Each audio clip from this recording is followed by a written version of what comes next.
Hi friends, అందరికీ నమస్కారం. ఈరోజు మన టాపిక్ వచ్చేసి ఆస్కోరిల్ సిరప్ గురించి తెలుసుకుందాం. అంటే ఈ సిరప్ యొక్క యూజెస్, ఉపయోగాలు మరియు దీనిలో ఉండే కాంపోజిషన్ అంటే మెడిసిన్, మరి దీని సైడ్ ఎఫెక్ట్స్, దీని యూజెస్ అంటే దీని డోసేజ్ ఏ విధంగా తీసుకోవాలి, ప్రికాషన్స్ ఏ విధంగా వాడాలి అనే టోటల్ విషయాలు తెలుసుకుందాం. ఈ ఇన్ఫర్మేషన్ తెలుసుకునే ముందు ముఖ్య గమనిక ఏంటంటే ఈ ఇన్ఫర్మేషన్ అనేది ఓన్లీ ఫర్ ఎడ్యుకేషనల్ పర్పస్, అంటే మీకు ఈ మెడిసిన్ పైన ఒక అవగాహన కొరకు మాత్రమే చెప్పడం జరిగింది. డైరెక్ట్గా యూజ్ చేయకండి, డాక్టర్ సలహా ఖచ్చితంగా తీసుకోగలరు. ఫ్రెండ్స్, ఈ సిరప్ని గ్లెన్మార్క్ ఫార్మసిటికల్ వారు మ్యానుఫ్యాక్చరింగ్ చేయడం జరిగింది. దీని ఎంఆర్పి అంటే 120 ml ఉంటుంది. దీని ఎంఆర్పి వచ్చేసి 124 రూపీస్ వరకు ఉంటుంది. ఇది ఒక ఎథికల్ ప్రోడక్ట్. ఓకే ఫ్రెండ్స్, ఈ సిరప్ అనేది ముఖ్యంగా వెట్ కఫ్ అంటే నంజుతో కూడిన దగ్గును తగ్గించడంలో చాలా అద్భుతంగా పనిచేస్తుంది. అంతేకాకుండా కామన్ కోల్డ్ అండ్ కఫ్ను తగ్గించగలదు. అంతేకాకుండా ఆస్తమా అంటే ఆస్తమా వల్ల లంగ్స్ మూసుకుపోవడం, బ్రీతింగ్ డిజార్డర్స్ అంటే శ్వాస సరిగా తీసుకుపోవడాన్ని కూడా తగ్గించగలదు. మరియు చెస్ట్ కాంజెషన్ అంటే ఛాతీ పట్టేసినట్లు ఉండడాన్ని కూడా తగ్గించగలదు. సైనసైటిస్, బ్రాంచిఐటిస్ వంటి లక్షణాలను తగ్గించగలదు. ఇప్పుడు ఇందులో ఉండే కాంపోజిషన్ అంటే మెడిసిన్ ఏమేమి ఉంటుంది, ఈ మెడిసిన్ ఏ విధంగా ఉపయోగపడుతుందో తెలుసుకుందాం. ఇందులో టెర్బ్యూటనిన్ సల్ఫేట్ 1.25 mg ఉంటుంది. బ్రోమాక్సిన్ హైడ్రోక్లోరైడ్ 2 mg ఉంటుంది. గైఫెనిస్ 50 mg వరకు ఉంటుంది. ఇప్పుడు ఒక్కొక్కటి ఏ విధంగా పనిచేస్తుంది అనేది తెలుసుకుందాం. ఓకే ఫ్రెండ్స్, ముందుగా బ్రోమాక్సిన్ గురించి తెలుసుకున్నాం. అంటే ఇది మనలో లంగ్స్ లో ఉన్న తెమ్మడను కరిగించి శ్వాసనాళాలు అంటే ఎయిర్ వేస్ ఓపెన్ అయ్యేలా చేసి శ్వాసక్రియ సక్రమంగా జరిగేలా చేస్తుంది. ఈ బ్రోమాక్సిన్ అనేది రెస్పిరేటరీ డిజార్డర్స్ ను తగ్గించి శ్వాసక్రియ సక్రమంగా జరిగేలా చేస్తుంది.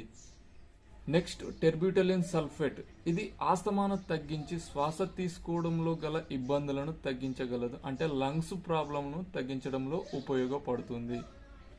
నెక్స్ట్ వచ్చేసి గైఫెనిస్ 50 mg ఉంటుంది. ఇది చెస్ట్ కాంజెషన్ ను తగ్గించి కామన్ కోల్డ్ మరియు ఇన్ఫెక్షన్స్ మరియు అలర్జీస్ ని తగ్గించడంలో చాలా బాగా ఉపయోగపడుతుంది.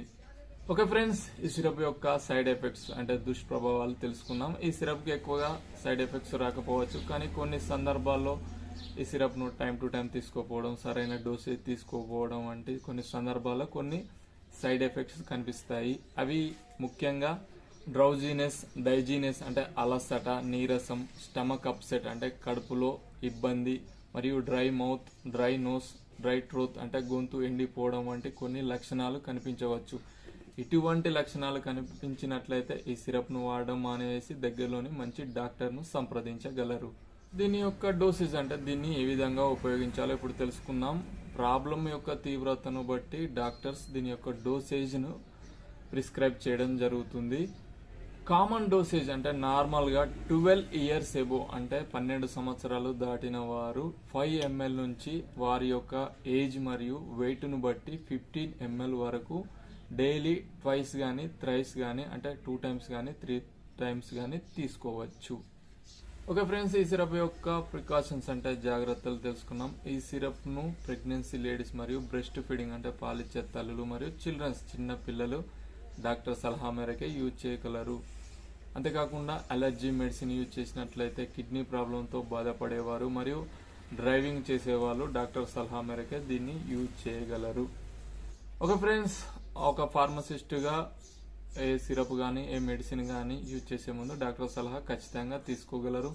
మరియు మెడిసిన్స్, సిరప్స్ కానీ ఎటువంటి మెడిసిన్ కానీ సరైన స్టోరేజ్ అంటే సరైన టెంపరేచర్లో స్టోర్ చేసుకొని టైం టు టైం తీసుకోగలరు. మీకు వీడియో నచ్చినట్లయితే లైక్ చేయండి, షేర్ చేయండి, మా ఛానల్ను సబ్స్క్రైబ్ చేసుకోండి. Thank you for watching my videos.